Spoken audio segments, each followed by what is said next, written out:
Welcome, everybody. My name is Stephanie Riddlelotti. My pronouns are she, her, and I am the director of the UW System Gender and Women's Studies Consortium. And I'm really delighted to welcome you today to our 2023 conference, which is entitled Sustaining Hope, Feminism's Freedom in the Future, which is co-convened by the UW System Gender and Women's Studies Consortium Office and the Office of the Gender and Women's Studies Librarian.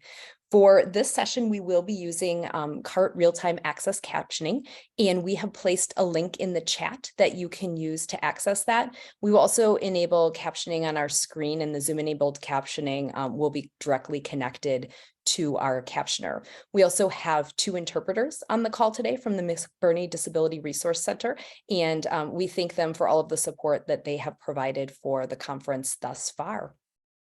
I'm now going to hand things off to Dr. Carla Strand, who is the co-convener of the conference, to introduce her office, provide a land acknowledgement, and welcome our panelists for today.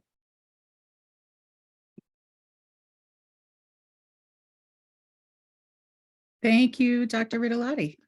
Can you hear me okay? It looks like you can. Great.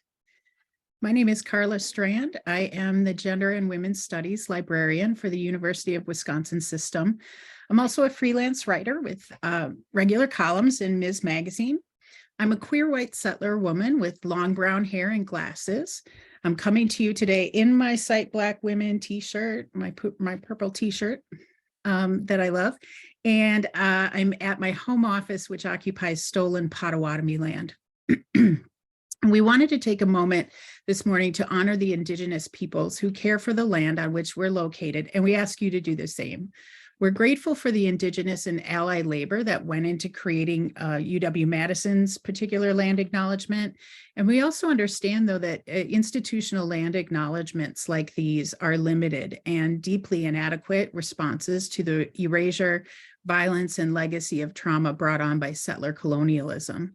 So with this in mind, we'll begin each day of the conference today. It's this session, our plenaries, with an abbreviated version of the UW-Madison land acknowledgement. And then we'd like to share a little bit more about what is the result of our own critical thinking about the practice. So the University of Wisconsin-Madison is a land grab institution that occupies ancestral Ho-Chunk land, a place their nation has called Des Jope. And the Ho-Chunk were forced to cede this territory in 1832 and survived decades of ethnic cleansing when both the federal and the state government repeatedly but unsuccessfully sought to forcibly remove them from Wisconsin. We honor the inherent sovereignty of the Ho-Chunk Nation, along with the 11 other First Nations of Wisconsin.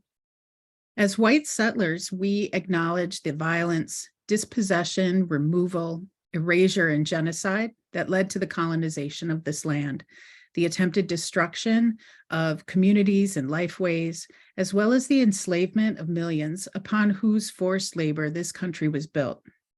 Since our conference is taking place virtually, we also want to consider the legacy of colonization embedded within the technology that we're using, which remains unavailable in many Indigenous communities, and that's made from materials extracted from the land, and that contributes then to climate change, disproportionately affecting Indigenous and other marginalized people worldwide. We acknowledge the unearned benefits that we receive from this continued systemic oppression. We are fully committed to individual and collective action to disrupt the system in support of the full sovereignty of Native peoples, as well as the restoration of stolen land, resources, cultures, languages, and histories of Indigenous, Black, and other people of the global majority who continue to live, learn, work, and thrive on these lands. So we encourage you to take a look at the link that we're going to drop into the chat, which is a bibliography that we've created called From Land Acknowledgement to Action. The resources there can hopefully help you begin to investigate whose land you occupy, research the Indigenous critiques of land acknowledgements, and most importantly, to take action. So now it is my pleasure to hand the mic off to our panelists. We are so excited to honor and welcome the Cite Black Women Collective and several of its members. Let me see. We'll get you spotlit. There we go. We are joined today by Jen M. Jackson, Erica Lorraine Williams, Imani A. Wadid, Michaela Macchiote. I know that I said that wrong. I'm so sorry, Michaela. And Whitney Hurdle is not here yet. We'll see if we can get her, and Daisy Guzman. So thank you all so much for coming, and please take it away.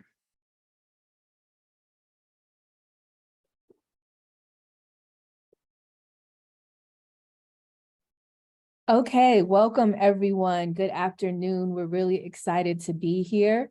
So we're going to start off with a welcome and just kind of introducing ourselves. Unfortunately, the founder of Cite Black Women, Kristen Smith, is unable to be here due to an unforeseen scheduling conflict. But I want to read her bio just to acknowledge that she is in the space with us. So Kristen A. Smith, hers, is the founder of Cite Black Women, a Black feminist anthropologist, social justice advocate, the chair of the Center for Women and Gender Studies, associate professor of anthropology and African diaspora studies at the University of Texas at Austin. And her work on gender and state violence looks at the lingering, deadly impact of state terror on Black women, which she theorizes as sequelae. She is the author of Afro Paradise, Blackness, Violence, and Performance in Brazil, that was published in 2016. So now I'll turn it over to Jen. Good morning, everyone. I'm so glad to be here. And I also want to give an acknowledgement for where I am. I am currently residing in Syracuse, New York, on stolen Onondaga lands, the lands of the Firekeepers. My name is Jen Jackson. I am an assistant professor at Syracuse University in the political science department. I also have affiliations with African American studies, LGBTQ studies, and women's and gender studies. Most of my work focuses on Black politics writ large, but specifically on gender and sexuality, social movements, racial trauma and threat, and the intersections thereof. I'm really glad to be here, and I'll hand it off to Dr. Machikote. Thank you, everyone. I'm really excited to be here. Good afternoon. So my name is Micaela Machikote. I'm a postdoctoral fellow at Johns Hopkins University in political science. I have a PhD from the University of Texas at Austin in African diaspora studies. I'm also an alumna of University of Wisconsin at Madison. So it's really exciting to be here, my first conference with you all. And yeah, I am a co-producer of the Cite Black Women collective. So I'm going to pop back on because I forgot to introduce myself. So my name is Erica Williams. My pronouns are she, her, hers. I'm associate professor of anthropology at Spelman College, historically Black college for women in Atlanta. And the land acknowledgement is the land of the Muskogee Creek Nation. And we're now, you may have heard, dealing with the battle over to preserve the Wilani Forest that Cop City is, they're trying to build Cop City on that forest. So I have a PhD and a master's in cultural anthropology from Stanford University. I published a book called Sex Tourism in Bahia, Ambiguous Entanglements, and also co-edited the second generation of African-American pioneers in anthropology. I also co-edited a book of speeches by Janetta Betch-Cole, which will be published in the fall. I'm currently working on an ethnography of Black feminist activism in Salvador, Bahia, as well as an autoethnographic travel memoir. So I will pass it to Imani.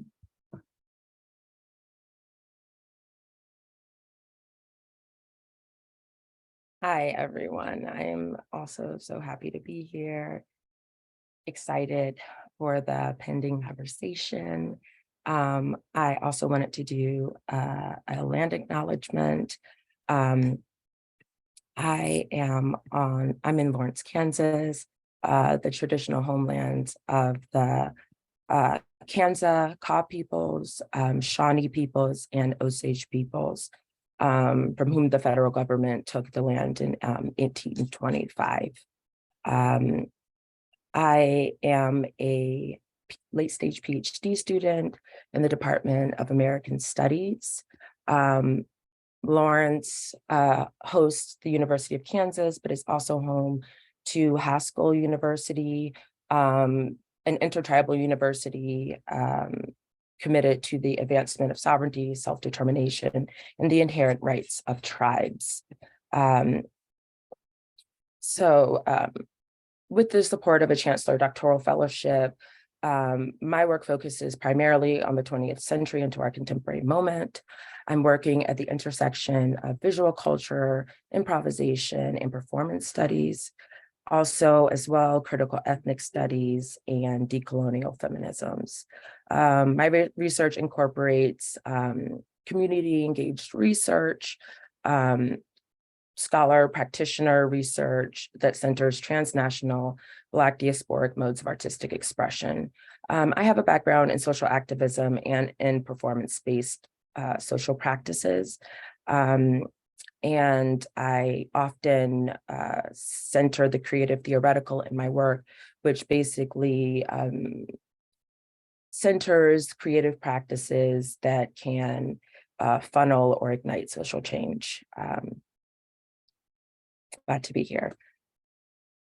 And I think, am I passing it off to anyone or that's it? Daisy or Whitney? Oh, Whitney. I'll pass it off to Whitney. Hi, everyone. I'm so glad to be here. Sorry, I joined a few minutes late. I'm on California time and had some computer issues, but I'm so excited to be a part of this conversation.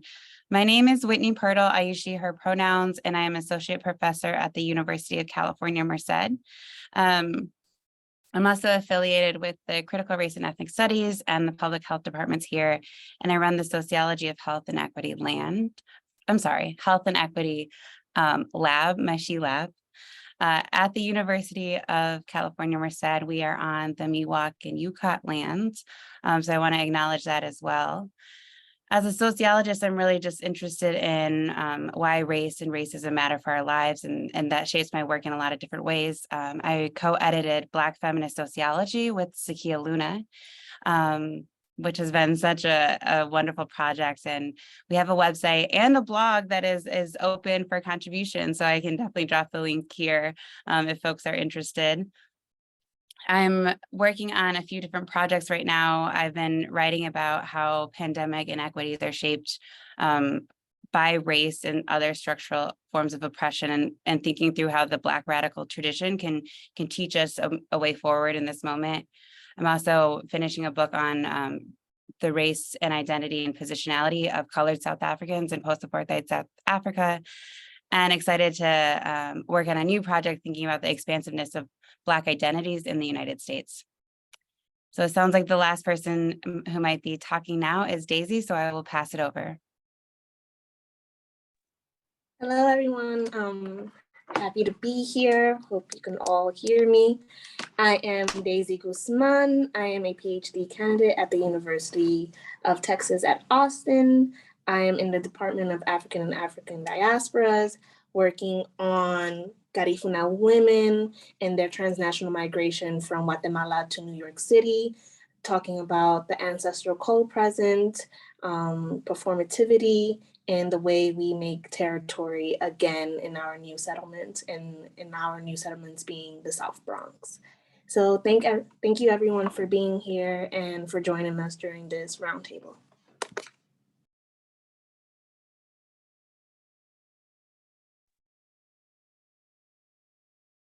Daisy, did you want to do the overview? I realize I start with the overview. Yes, that's me. So I will be starting with the overview of Cite Black Women, the collective as addressed in Kristen Smith's article, We Are Not Named. Bear with me as I am doing a summary of the article that will be shared in the chat or in the follow-up email with everyone else.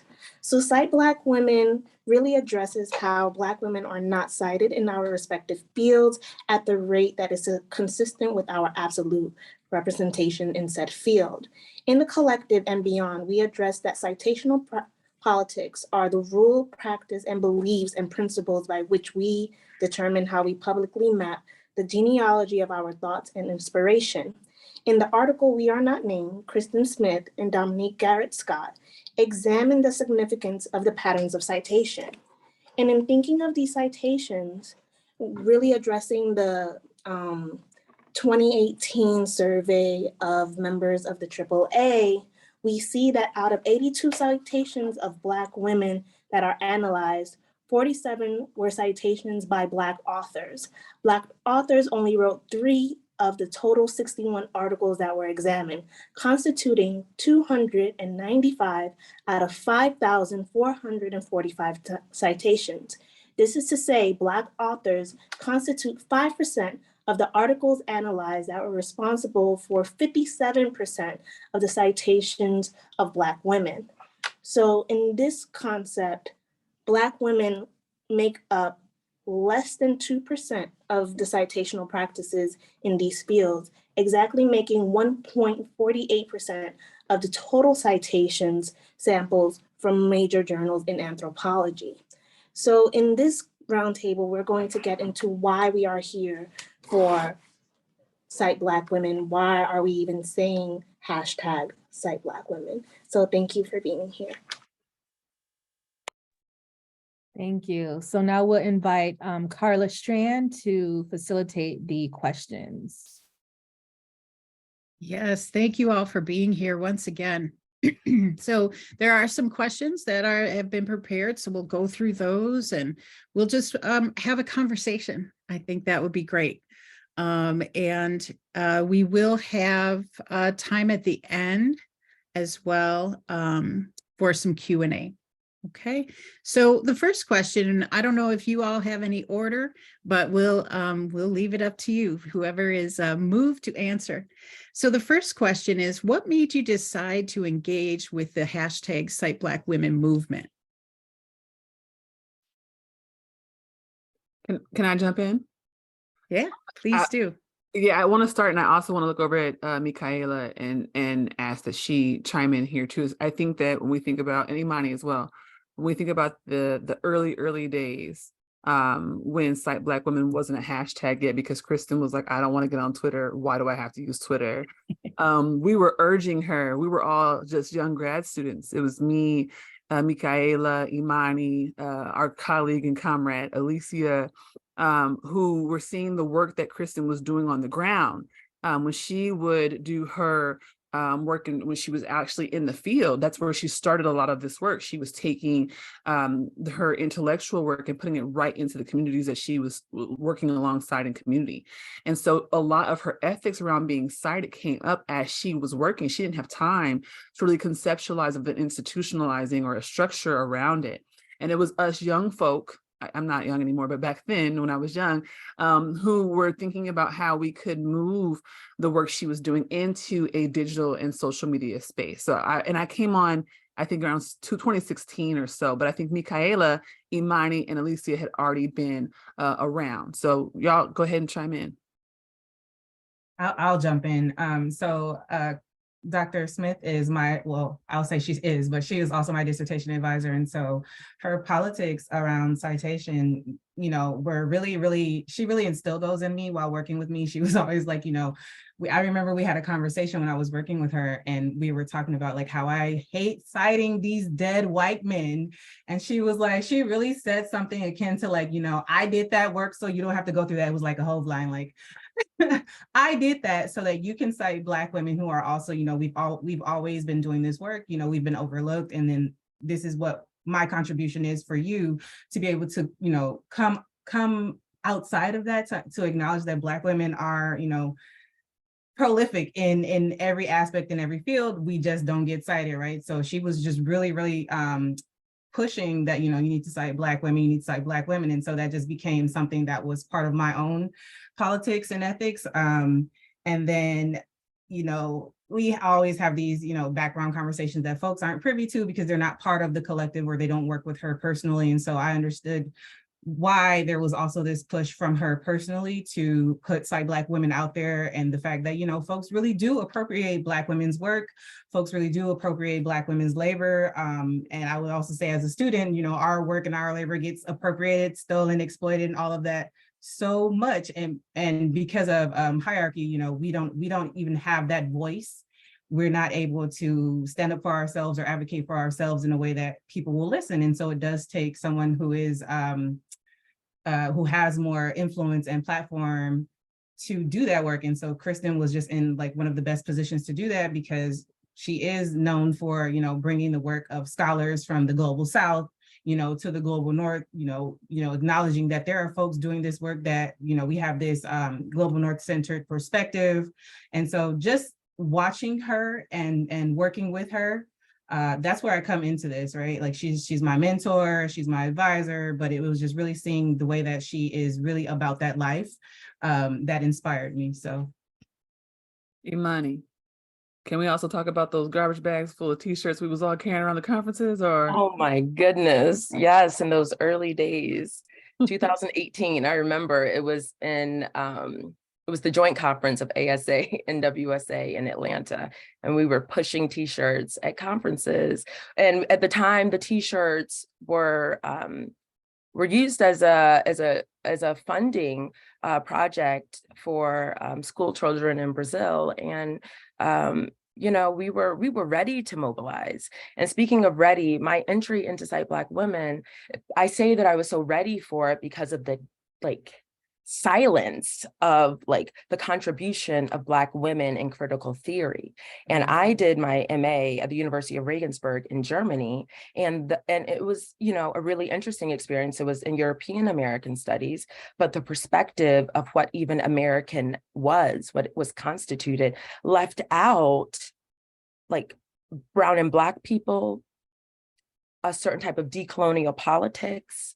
It was in 2000, you know, 11, 12, or 12, or 13, 14, 15. So, you know, there has been an awakening, but, you know, from the perspective of visual culture, I remember, and material culture, I remember finding Tina Camp and Christina Sharp and Aliyah Abdulrahman, I forgot the last name.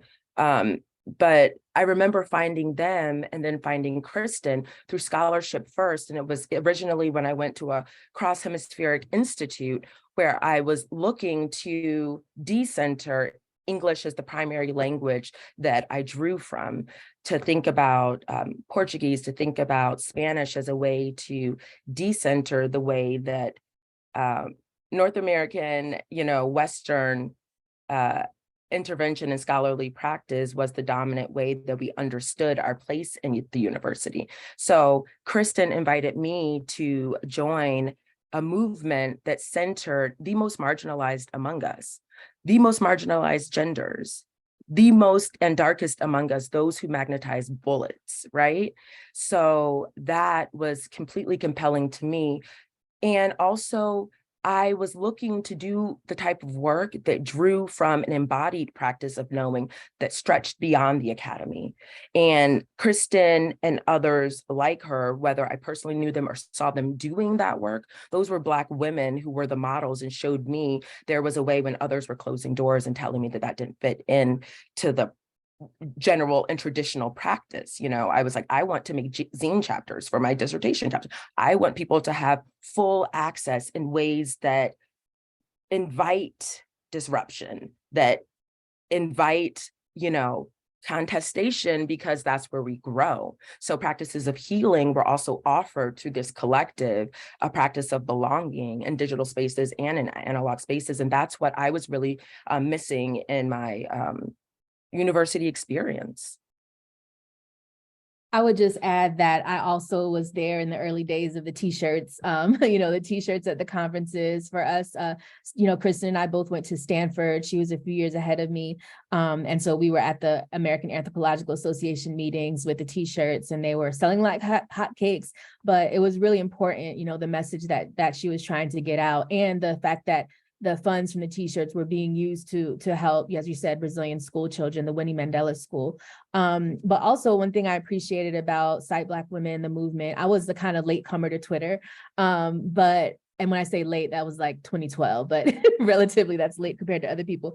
I appreciate the way Cite Black Women really thinks about Black women's intellectual production broadly, right? Not just talking about academics and scholars, but artists and activists and, you know, the, as Trudy says, the unaffiliated, you know, the people who are writing and thinking and theorizing, but may not have an academic institution or some kind of institution behind their name. You know, and also thinking about languages other than English, thinking about transnational scholarship. As someone who does work in Brazil, that was also really important to me. So I just really appreciate how this Cite Black Women is able to bring all of these pieces together. Yeah, and I just want to add, I am somebody outside of anthropology who just as a Black woman in academic spaces, I think have had similar experiences where we feel either ignored or erased or silenced. And so for me, it was just coming into a community which rejected all of those things and uplifted us in a way that really made our contributions matter. And so, you know, that was my entrance into Cite Black Women, just watching from outside of anthropology, a collective being spurred and saying, I would like sociology to also have this sort of reckoning. So that's when I reached out to Dr. Kristen Smith and asked if she would join a panel at the American Sociological Association, and then we could bring the t-shirts there. And you know, that made sense to me, that if we are talking about citing Black women, I would go to the source who has sort of like created this movement and see how we can bring it in. And what Kristen told me later that I just want to share with everyone here is that practice hadn't always been practiced. People would see Cite Black Women and say, oh, let's adopt it, without actually like going to the source and citing the Black women. And I'm just like, I don't really understand that rationale, but it happens time and time again. And so I just want to share that piece. You know, for me, I felt like a outsider within academia, but like I saw this space and said, oh, I would love to know how to support it, how to connect with it, how to, you know, work with one another. And I think that is one of the praxis pieces of Black feminist approaches and Cite Black Women. And so I just want to encourage people, if you're interested in like how to get affiliated or involved, it's really through communication and asking and trying to like step into a space, but also listening to see where it fits and how you might fit into that space moving forward. I think I'll add, I came into this collective through Micaela, really, as a grad student, having no clue what was happening at the University of Texas, but knowing that the University of Texas was a place for Black Central American work. So in that space, I was already trying to cite Black women without actually acknowledging that I can find these citations, and these citations were available to me. I wasn't making things up. I wasn't imagining something that was impossible. But in dealing with Central America and the erasure of Black intellectuals in Central America, working with Kristen Smith made sense on how do we develop this archive? How do we develop this language for talking to people that already exist in the margins or do not exist in the narrative that the state creates in terms of multiculturalism? So Cite Black Women really became not only like a practice in my writing, but a practice in my life with addressing the Black women that I am introducing or I am interviewing. So thank you, Micaela, for adding me to the collective. I love you, boo. And so all of this has been really enlightening. I wonder if you could speak now to the relationship and between Cite Black Women and Black feminism, and also sort of how you see those things interacting and engaging.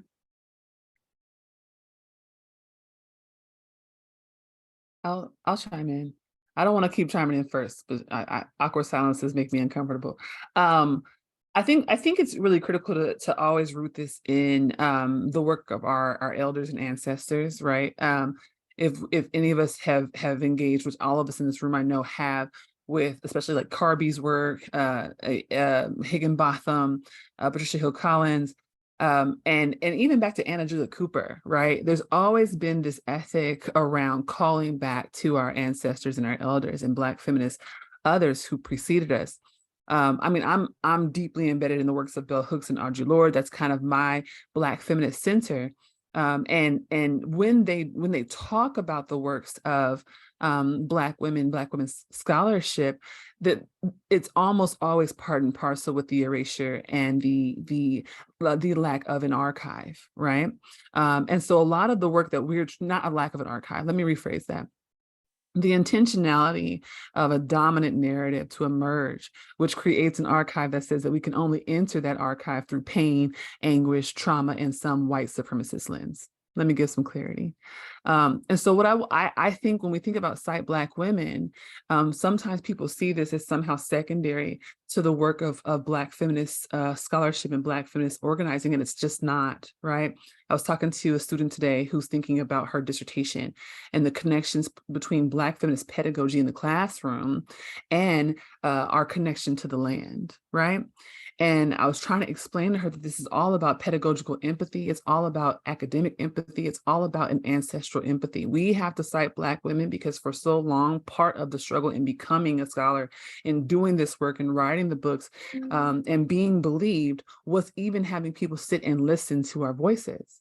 And so I think at its base, at its most basis place, when we think about cite Black women, it's a spoken intention to say, we acknowledge and understand and recognize that these works exist. And not only do they exist, they already and continuously and persistently shape the work that we are doing today.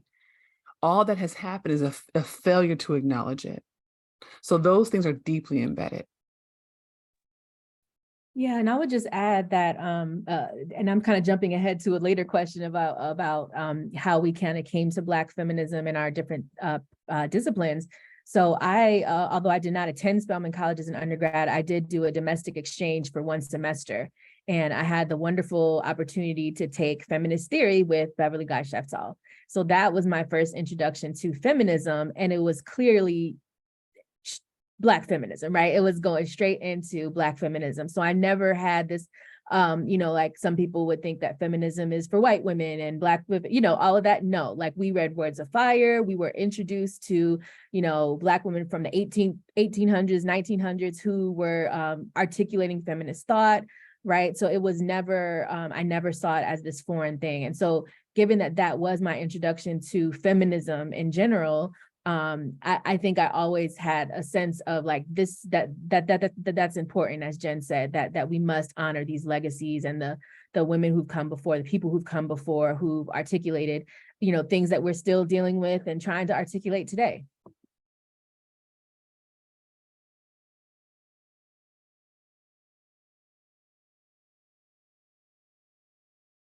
Anyone else care to speak to that question?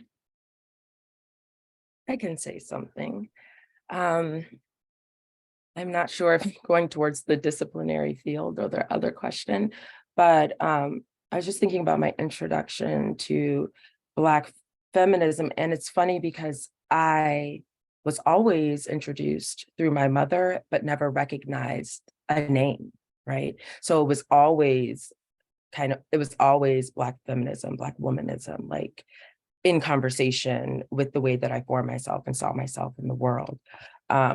So also people like Audre Lorde, Maya Angelou, Toni Morrison, Afro-German feminists like May Ayem, who work closely with Lorde, and others, poet, educator, activist who died in 1996 due to, people not believing Black women, to mental health issues, to systemic racism, and I'm also thinking about the way that I fell into an ethnographic practice that required me to look at the way that Black feminists interacted in spaces where they were not object, from as oftentimes from a Western lens, but were embedded in these communities, invested differently, so how do you talk about yourself as a scholar, as a practitioner, as a participant, as a co-producer sharing authority with the people that you're working with. So in American studies, from a disciplinary perspective, there is writing in American studies. It's an interdisciplinary field, right? So I feel privileged that I'm able to draw from other, core fields that and I'm allowed to have cross dialogue, so and also the way that I was introduced is the way that I also hope to introduce in my classroom, with an ease, right? So introducing that there is an ease in listening to Black women, right? Street strollers, public intellectuals, right? That it all has value, right? So that's one of the biggest lessons from listening to and paying and engaging in the legacy that is Black women's work. And it's always been there, right? So from when we think about, the history of racial capitalism, that Black women's work is Indigenous women's work as well. That's like really informs my practice, that native removal allowed for chattel slavery to take place, right? That those ideas of conquest are inextricably linked is something that I found in Black feminist work before that it was popular, right? So, that's my 2 cents. And I just wanted to briefly add, partly because I'm teaching a Black feminist thought class right now. So we're in the mix of it and reflecting obviously a lot on Patricia Hill Collins' work, Black feminist thought, where she outlines like what a Black feminist epistemology is. So I just wanted to uplift some of the tenets that I think coincide so deeply with Cite Black women. One of them being having personal accountability, like being accountable to one another, our work, also the field. A big one is the ethics of caring, and that we care about the work we do. We put thought and time and reflection and revision into the work. And we make sure that we're grounded in asking questions that aren't harmful, but that could, uplift one another. And these are ways to intervene into the academy that is Eurocentric. It is white male dominated in a way of difference. Collins also talks explicitly about Black women as agents of knowledge, that we have things to say beyond what Tressie says, like beyond the problems that folks think we bear. And so also that we value lived experience, and that all of our work is toward truth. And I think that is really well aligned with the tenets and praxis of Cite Black women, that we know that Black women have a lot of things to say for the work that we do and for how we live our lives. And so it is a way, I think, to bring Black feminist epistemologies to life in our spaces. So I just see them so closely aligned in all that we do. Thank you for that, all of you. And Whitney, you alluded to this a little bit about misconceptions. And so I wonder what the biggest misconceptions are about Cite Black women. Yeah. I remember when I brought Cite Black women to ASA and we were wearing our t-shirts, and I remember, American Sociological Association is my ASA, and we were wearing our t-shirts, and it was in Philly, maybe 2018. And I remember I felt maybe for the first time seen at a conference, and it was just a different way of being, where not only were a ton of people now wearing Cite Black women shirts, it just felt like, the panels that I were attending or asked to be on, that maybe I brought a particular level of value to the conversation that I hadn't experienced. And that was a revision for me into these spaces that did seem maybe alienating. And I took a picture. There were maybe like 13 Black women, junior professors, and we took a picture at a restaurant in Philly. And actually, we paint this story in our Black feminist sociology edited volume. But I tweeted this picture, and I remember saying something like, if you're not citing Black women, you're not looking hard enough. And it was just like a sort of tongue-in-cheek moment. And I remember people were like, oh, really? So now we're supposed to go around and see everybody who, like, visibly identify who's a Black woman, and then therefore add them into our work, and just sort of trolling in that way. And that's not the purpose. That is the clear misconception. The idea is that we are here and we are contributing knowledge. And for people to say, I don't know who to read or who to cite or who to assign is just lazy. But it's not to say that we're like pointing people out like, oh, now I need to add you into my paper. That's not, Cite Black Women has explicitly said, don't do that. Don't just add us to the citation list. We're talking about like read the work, engage the work, even critique the work. I think critique is a ethics of care. And so we want that, like, we want to be treated for our merits in a way that makes sense, and not this sort of tongue in cheek because we called you out for having a white syllabus or a white, paper. So I think that's the misconception that just because we're calling you out to cite Black women, we don't mean in this like, brushing under the rug way, or maybe even putting a few dots on top of the rug. We're talking about like engage us on our own terms, because what we say and how we're saying it is important for the work that we're doing.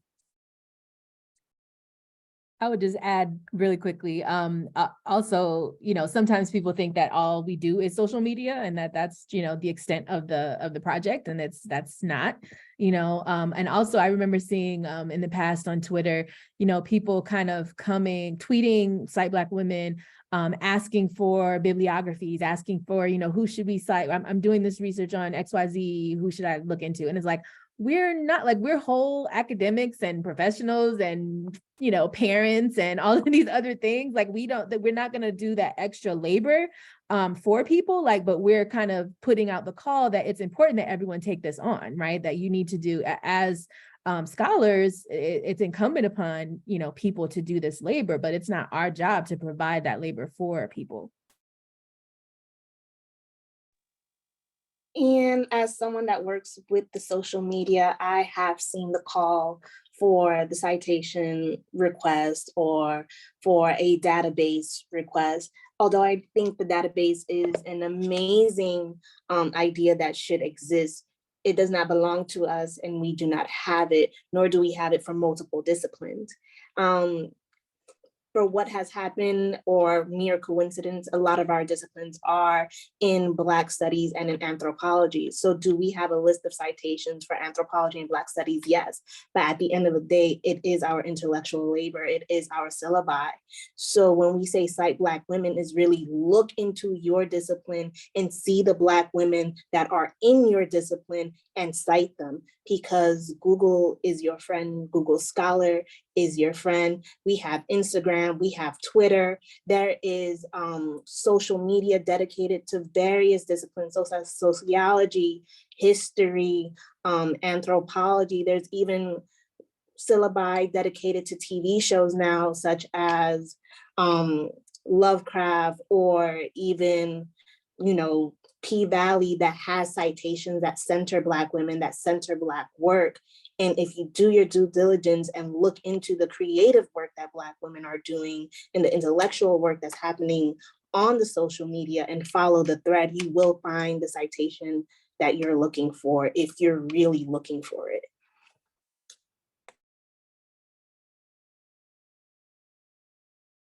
Michaela, did you want to add anything? I mean, I can build on what folks were saying, that, during my days, in the early days when I was managing the Cite Black Women website inquiries, our number one inquiry came from folks in the STEM field looking for citation, looking for databases. And, it really pointed to an issue that like folks feel like there are no Black women doing this work, this intellectual labor in STEM. And, I had to, it was really difficult to manage those inquiries, in that, you really do want to be a source for folks, but it's also like, I am a graduate student. I am running so many different things. I'm involved with so many different projects, and I'm also trying to finish my dissertation. But I can point you to one person I know who wrote, who wrote an article or a book, and then you can look in the back of their bibliography for other folks, you know what I mean? And so it was really frustrating, but it was also pointing to like a very I would say invisible sort of erasure of Black folks and Black women in particular in STEM. Thank you for that. As a librarian, I can speak very well to the idea that there are people out there that actually do that work. I think a lot of people don't know what librarians do. That's the work we do. And if you're at an institution that has a librarian, you might be able to ask that person, as well as going to the databases and Google Scholar and all those other places. But this is not about me. So thank you for that. Go to your library. You all touched on this a little bit, but I wonder if you can expand on some of the biggest issues concerning the politics of citation more broadly, especially for Black women right now. Jen? Yes. Okay. So I'm excited about this question. I think it's so critically important. I think so. I hope that we're aware of what's happening in the world right now, and the attacks on the scholarship of folks at multiple marginalized identities. It's not just Black women, but unfortunately, when these catch-all lists emerge, Black women tend to be the most affected. So we know that there's attacks on CRT, critical race theory, right now, which we also know was theorized in part by Black feminists. We also know that there are book bans, there are these mass efforts, these fascist efforts to eradicate the experiences and the words and histories of folks who are outside of the mainstream white middle class heteronormative male other, those who are considered other and deviant. And so I think in this particular moment, I don't know if folks are really engaging with how violent this is. I was reading stories of teachers who are being asked to cover their books up with paper bags. Librarians, I know that we said go to your library, librarians who are concerned because books are being taken out of the library. A lot of my colleagues, I have a book coming out later this year called Black Women Taught Us that is exactly about this. It is a detailed kind of walkthrough of my introduction to Black feminism, but an homage, right? A love letter to Black feminists, including people like my mother and my grandmother and the folks in my community.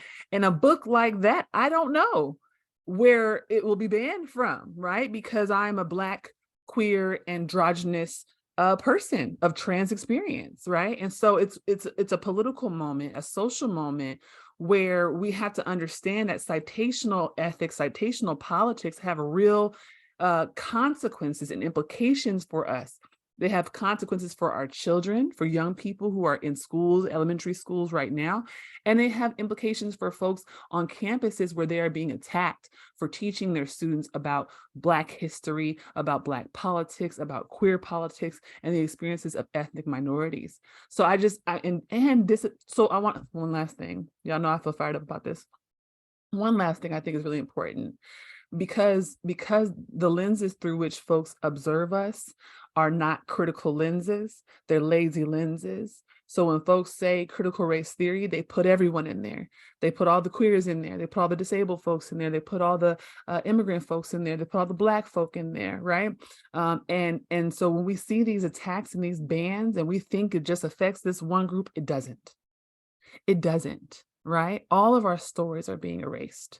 So it's very imperative that we understand that Black feminism is not just about being Black and woman, right? We are always entering the room with all of our identities. We are intersectional beings. And this work that we produce is intersectional in nature. So the work that's being banned is all of our stories. I'm gonna stop. Can I just jump off of what Jen said, and yes to everything? Is that when you follow through with the practices that Jen is talking about, like the scholarship, the book that's forthcoming, that there's another consequence is that we're like, moving targets, like there could be bodily harm. There is real danger in doing this type of work. In the climate, in the very polarized climate that we live in, I'm here in Kansas, and, there are, like Klan rallies, that go through our main street. There are, I stopped walking during COVID. I stopped walking alone because people were attacked. There was a noose, an image, of George Floyd hanging off of a noose in town, like fake body. There are real consequences to being public about how you move as a person living at an intersection, being the intersection, right? So people who are in university spaces, let alone the, people outside, there's certain protections that even come along with certain privileges that come along with even doing this work in the university. Other types of consequences for doing Black feminist lived experience work on the ground, right? So even just to talk about that, there are differences. But in the university, many of us who are here came from challenging circumstances that didn't just, produce space for us. We had to carve that space out, right? Like being a Black feminist is a space carving initiative, right? So we're looking for stability in the university. And that is exactly the thing that is denied from us in denying us the possibility to critically and rigorously pursue our work, to be ourselves in these workspaces, right? Which means also challenging dominant structures, norms, ways of doing and being and holding space in, that can seem in conflict with the way that things have been done. So, stability in jobs and job security also affects not only us, but our extended families. Who do we have to send money to? Who do we have to, help out and pay for? Which, the daily expenses, the summers of not having money, all of these things are affected. So when we, don't have jobs or feel afraid to speak your truth because maybe that stability will be slipped from you, like these are all things that we consider, yet we do the work in spite of that. So it's always a blessing to have Black feminists, Black women, femmes, queer folks, disabled folks in the room. That's where we belong and that's what should be centered. So, yeah. Thank you. So we have about 5 minutes or so before the Q&A. So it's kind of a mandatory question to ask and answer, right? So how has Cite Black Women changed in the last 5 years? And then where do you see it going in the next 5 or 10 years?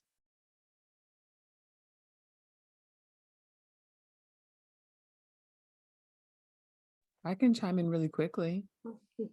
Oh, I'm sorry, Daisy, you had your hand up. Go ahead, Daisy. You gotta go ahead.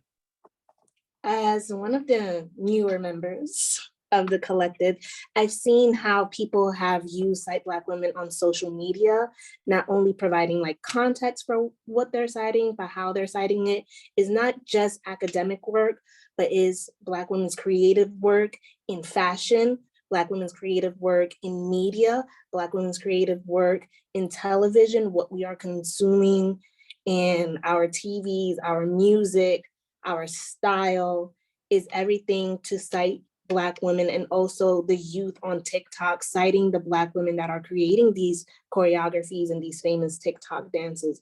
It is the politics of citation, the recognition, and also the respect that comes with producing culture, especially in the United States. And now with social media and the reach of Black Twitter, what is being produced and shared on Twitter as well. In Latin America, in the United States, in the UK, creating these diasporic conversations. Cite Black Women is not just a hashtag in academia, but also a way of being in community. So in the next 5 years, I do see syllabi really decentering the dead white men and starting with Zora Neale Hurston. I see classes being multimodal, having media by Black women, movies, music, fashion as theory. So I see Cite Black Women as pushing the way we teach and the pedagogies that we have with our students and with our community members, moving in a way of care work. Okay, I'm gonna chime in really quickly. And I know I look kind of rude turning around. So I'm surrounded by books, and I wanted to grab a few of them because I saw a really important conversation happening in the chat that I want to speak to. We're talking about the physical, the bodily, the visceral implications of this work. This is something I talk about in my work. I think a lot about the fact that so many of our Black feminist foremothers died very, very young, and often of really strange circumstances. Zora Neale Hurston died of malnutrition. Audre Lorde died of cancer. Ella Baker lived a very long, happy life. And part of the way she did it was by taking herself back. And so I just wanted to bring up a few books that I'm working through. One that just came out by Arlene Geronimus, who theorized weathering for us years and years ago. This is the book Weathering. The book is now out. And what I really have been paying attention to and has been resonating with me is the subtitle. It says, Weathering the Extraordinary Stress of Ordinary Life in an Unjust Society. And I just wanted to bring up that part of the title. And then there's another book called The Inner Work of Racial Justice by Rhonda McGee that I'm working through that kind of works through some of the same topics. Okay, now, really quickly, Cite Black Women in the last 5 years. I'm so grateful to have been here. And I think what's really happening now is that we're seeing a mainstreaming of citational politics, this kind of, sexification of understanding Black women's work. It's like, oh, this is hot right now. It's trending. And frankly, I think that that's going to wear off pretty soon. I think the larger mainstream societal kind of, I know what the word intersectionality means now, is going to get a little old, and folks are going to be more challenged and they're going to want more. And we're going to be here. And I'm really excited about that. So I think in the next 5 to 10 years, we're going to continue to grow. So many of us have graduated, are graduating, are working on our own projects, are growing in our own scholarship and in our own ways. And all of that will become a part of what Cite Black Women is and who we are able to reach. So I'm excited about it. And I do believe that one day that database will exist. I do believe that. And I think that we have really critical structure and foundation to be at the forefront when people need more. I think this group will be the people who give it to them. So that database that you mentioned has been mentioned a couple of times. I wonder if one of you can say a little bit more about what that call is. I talked to Kristen about that a little bit. So what does that look like? What's this database? What do people want? People are really just looking for a central space for them to be able to find, different resources for Black women in different fields, different, even inside or outside of the academy. So folks want this centralized space where they can locate that. They can go through, I'm sure it would be like super detailed, listed by field, listed by who they engage with and things like that. But for me, I think it would be helpful if folks would contribute as well. Like, it doesn't have to be one person's endeavor. It can be all of our work together. If we put this in a central space and everyone's like, here's a source I know, here's a source I know. So I think it's really about like Daisy said, being in community with folks, but also sharing that labor. It doesn't have to be just something that Cite Black Women does. And I would prefer if it was something, that endures on the internet or wherever, it's out there forever, but it's also a joint community effort. So. Can I say something really quick? Thank you. Yeah, please. Yes, Mika, about the joint community effort. After all, we are a collective, right? Which is in and of itself a call to action, which is in and of itself in a Black feminist tradition. It's what we do, right? It's like we share labor. We already know that we are magical, but we don't have to do it all, that we build off of each other's magic, right? And that's a practice that I wish would show up more in the university, that would be encouraged, because that is also something that would preserve our health, right? So, the collective, and something that I see growing over the next, 5 years, 10 years, however long, is this like co-writing practice, is this co-making practice.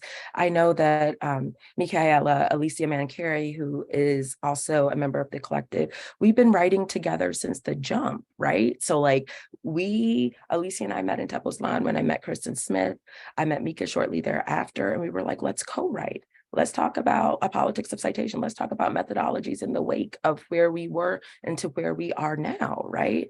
So it is this collective force, the type of coalitional kind of thick solidarity that we practice that could serve as a model, but also help to root us, to heal us as we travel this academic path together. Thank you. Does anyone else want to chime in on the trajectory of Cite Black Women? I would just say very Yeah. quickly, I know you want to have time for questions, but I would just say very quickly, I'm inspired that all of us are educators. And so we're educating the next generation of students. And I feel very lucky to be at a place like Spelman College where I'm able to educate Black women. I'm able to design syllabi that really, go to the heart of the matter and teach the people that they want to be in conversation with. And so then to think that they're going to be, if they go on the grad school and they go on to be professors, then they're going to be able to design. So I think it's just like reproducing that work, I think is really important. Thank you. Thank you all for that. Thank you for that. Answering all of these questions, there's so much here to unpack. We could spend so much time. I think we have one question in the Q&A. We actually have a couple of questions, I think, from our attendees. So Arlene says, love this discussion. Can you address the politics of using Twitter, all the misinformation that it can promote, all of the attacks it facilitates? Thank you for that question. All right, I'm gonna chime in real quick. So when we talk about Twitter, I think there's a couple things. First, it's going away, and we have to embrace that it's going away. And we have to also embrace that it going away is us losing quite a bit of archival history and some really important political moments. I do think that those moments, I'm thinking circa 2012 to 2020 in particular, have allowed us to have really important conversations around the capacity of social media to be a mobilizer, to help us to think through our position and our belonging and all of that. And it was a great space for that work, but also that's where we started to see the co-optation and the exploitation, the extraction of so many folks' work and labor and intellectual property, right? As folks would get on there and share their ideas, and then we look and we see it in an article in the New York Times or Washington Post. I'm looking around the room. I know this is happening to all of us, and including myself. So when we talk about the politics of using Twitter, the politics of using anything, it's consistent. Right? If you are going to use the words and the works of anyone, especially someone of marginalized background, of multiply marginalized identity, talk to them, check with them, send them a DM and an email. Hey, I saw this tweet. It was really informative. It changed some things for me. I'd like to include it in my dissertation. I'd like to write an article around it.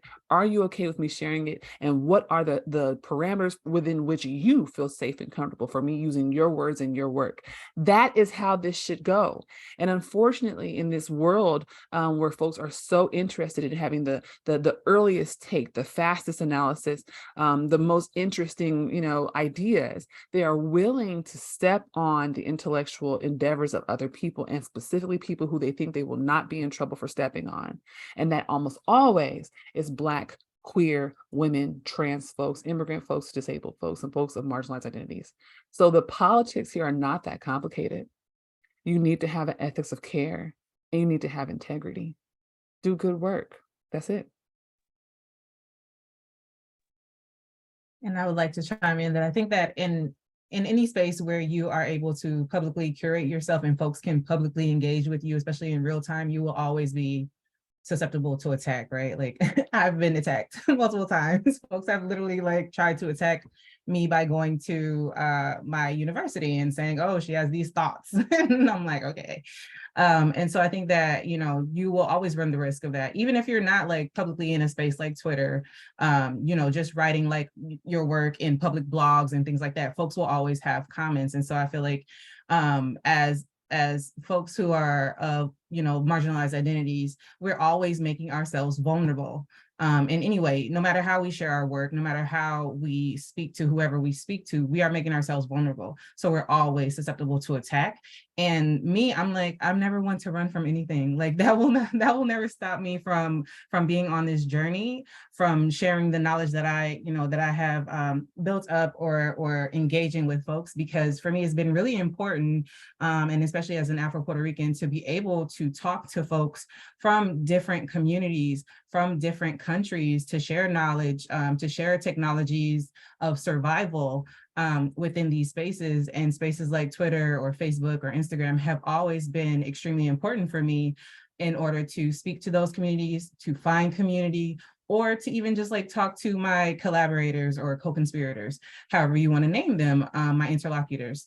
And so, regardless of the mode or the method, there's always a risk for misinformation, right? Like there are folks who live just to confuse us so that we cannot organize and we cannot build community. Like that is some folks' literal imperative to stop the message.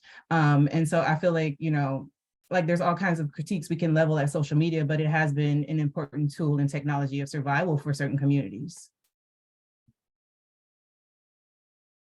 Whitney, did you want to add anything to this topic? What are we going to do without Twitter? I don't know. I don't know. Yeah, I came to Twitter, I think when I was ABD, and started off with not saying anything.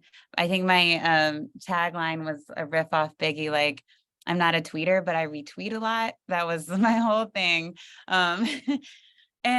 But slowly, I think honestly, it did help me find my voice in ways that were unexpected and find a community in ways that I desperately needed. And so I like Twitter for the good that it has given me. I think I try to bring to Twitter what I bring in all the spaces that I'm in. And so sometimes it is a space of critique, but I am careful in the critique that I am giving, because I don't know other people. Like some of these people are just people I don't know. And so I don't know what they've got going on. And I also understand that people are going to critique me too. And I'm thinking through the lens of like, in what ways am I accountable to respond? And sometimes it's nothing, but just to be authentic to myself. I will say that Twitter has been influential in growing my scholarship in ways that I couldn't have predicted. And I am thankful for that. I am thankful that people could see me, someone who's at an institution that people really can't even place in a map. That's so new, and that they might have been able to see some of my work in ways that they didn't before, which also means they are misinterpreting and like not citing my work in other ways too. And I have clearly called out or called in people who I felt did not cite my work. And those often end up in offline conversations that I'm happy to have. But, for me, it's like, if I'm going to say it in one space, I'm going to say it in all the spaces. And that's what everyone should know about me. And so, it's been an interesting space. I would say helpful for my career, not always helpful for mental health. So finding that balance can be important too.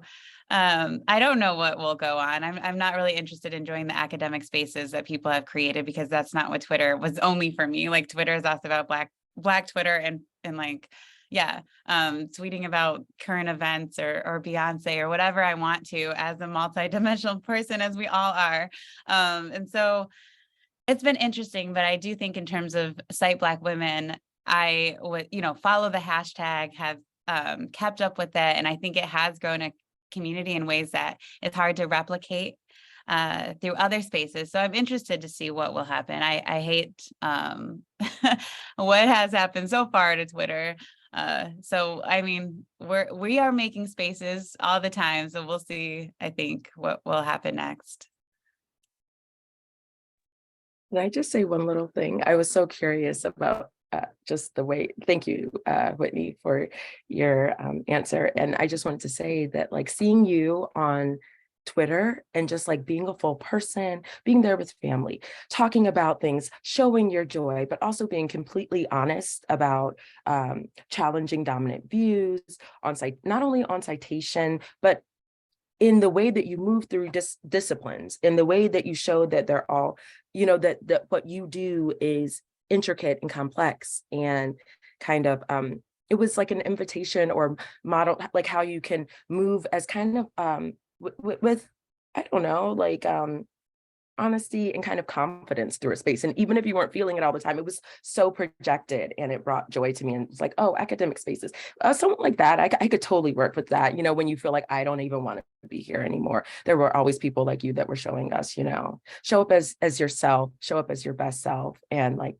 things will sort themselves out. So I was really appreciative to how you hold yourself there. I appreciate that. I mean, I think I am a very transparent person, which I now see is tied to Black feminism in that way. And so, yeah, for me, it's like, I'm going to say, my work has been cited in this way, but I also might talk about how no one read this piece, or how I failed in the classroom. Or if you all saw my Twitter last week, I left my suitcase in the middle of the driveway for an international flight. But that is who I am. I'm going to show up however I show up. And I appreciate the people who engage that and can laugh with me and joke with me, and also send me DMs and meet me with like clothes and things when I need them. So we have just a couple minutes left, and we have a couple of questions. One is, I'm not sure if any of you will be able to answer this. Let's see. What are your views concerning current court battles between the Internet Archive and major book publishers? I can give a really quick response to this. I think one of the publishers involved in the merger is my publisher, Penguin Random House. They're looking to merger with Simon & Schuster, taking the big five down to the big four. That will leave just, I think, Hachette, HarperCollins, and Macmillan. So I'm not going to talk. I mean, we should all, if we want to talk about antitrust laws and monopolies, I think we all know that those are awful, and we're all anti-capitalist on this call, I hope. So we don't support that, but I do think that the part of the question that is important is about the Internet Archive and the idea of accessibility. So one of the reasons why it's important, at least for me as a scholar, especially thinking about citational politics and all of that, is that work that we want to cite has to be accessible. It has to be available. So one of the ways that, for instance, I do that is I write for academic institutions, I write for academic publications, but I also write for front-facing mainstream publications like Teen Vogue, Washington Post, Essence, Yes Magazine, right? So there are ways that we can circumvent this conversation, because capitalism gone capitalism, right? We can also make our work intentionally accessible outside of any institutional encryption or any paywalls. Like, we have to be intentional about putting our work in places where the folks who need it most will get it. Yes, thank you. Okay. We're going to try and combine the last two questions. They're fairly similar, from Marie and Jacob. Thank you for those questions. So how can you, if you can speak more to the collaborative work in transnational terms. So across geographic spaces, across the diaspora, for example, those folks working in Africa, if you could just speak to any synergy between what you all are working on and those across the world. Just a short, easy question for the last couple of minutes.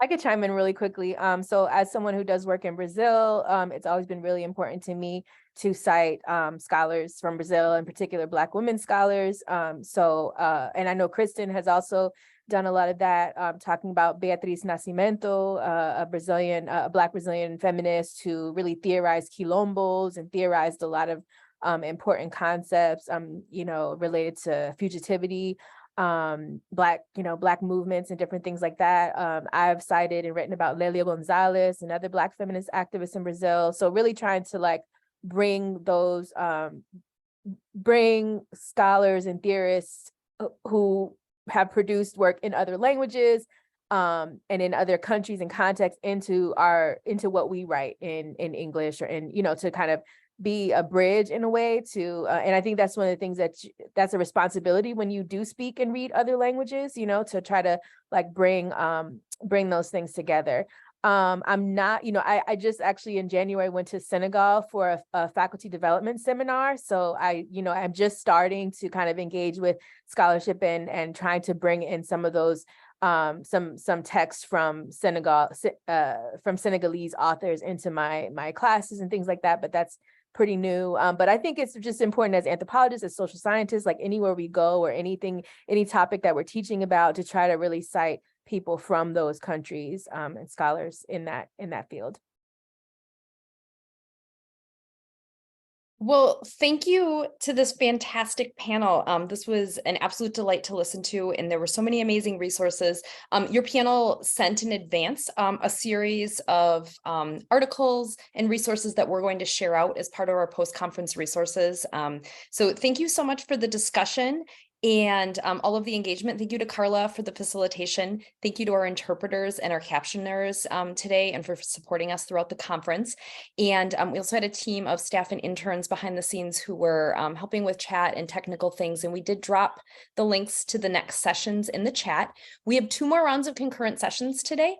And then we have a fantastic closing panel at 3:30 p.m. Central Time, which features all of the artists from our virtual artist exhibition.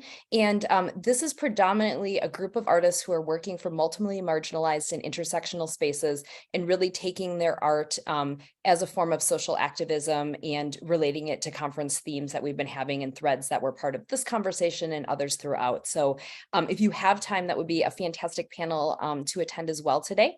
But again, thank you to Cite Black Women for joining us. And we really look forward to engaging and hearing more about all of the projects that we're simmering and that you mentioned today. So thank you. And thanks to everyone who joined us today.